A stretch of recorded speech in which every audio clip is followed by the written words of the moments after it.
বাবা দেখো, আমি কিন্তু আর সহ্য করবো না। হ্যাঁ, কেন, তোর আবার কি হলো? আরে তোমাদের তো বয়স হচ্ছে নাকি? হ্যাঁ, সে তো সবারই হয়। দেখো, মাও কিন্তু আর কাজ করতে পারছে না, অনেক কষ্ট হচ্ছে মায়ের। হ্যাঁ, আমার চোখে লাগছে। ঢের তেরি, তোর কি হয়েছে বলতো? যা বলবি সোজাসুজি বল, এরকম ঘুরিয়ে পেঁচিয়ে বলিস না। দেখো, আমি নিজের জন্য বলছি না, ঠিক আছে, কিন্তু তোমাদের এই কষ্টের কথা ভেবে আমার মনে হয় যে আমার বিয়েটা দিয়ে দাও দেখি। ও, তুই বিয়ে করবি না?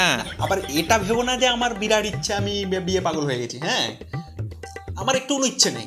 ছি, বিয়ে আবার মানুষে করে নাকি? কিন্তু তোমাদের কথা ভেবে আমি মুখ বুজে করে নেবো না। জোর করে আমার বিয়েটা দিয়ে দাও, আমি মুখ বুজে করে নেবো, কোনো অসুবিধা নেই। শুধুমাত্র তোমাদের কথা ভেবে। বাবা, তুই এত ভাবিস আমাদের জন্য? তোমরা তোমাদের ছেলেকে চিনলে কই? তোমাদের কথা যে কতটা ভাবি আমি, তুমি আর চিনলে কই? তা কে বিয়ে করবে তোকে কি, শুনি? তোমরা কি তোমাদের ছেলেকে অযোগ্য ভাবো নাকি? অযোগ্য ভাবছি না, বিশ্বাস আছে। 12-এ আমার 80% নাম্বার আছে। হ্যাঁ, করোনা।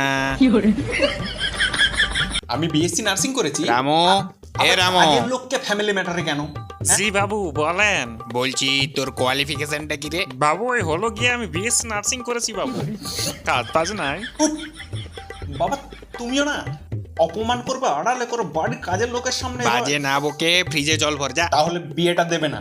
কেউ করবে না। 9332290004। এটা আবার কার নাম্বার? প্রীতম শাস্ত্রী। আরে বেশ, তো এটা নিয়ে আমি কি করব? ঘটকের নাম্বার, বিয়ে না হলে ডবল টাকা ব্যাগ দেবে, গ্যারান্টি দিয়েছে। নতুন জুতো কিনে এনেছি গ্যারেন্টি সহ, লাগবে নাকি? থাক,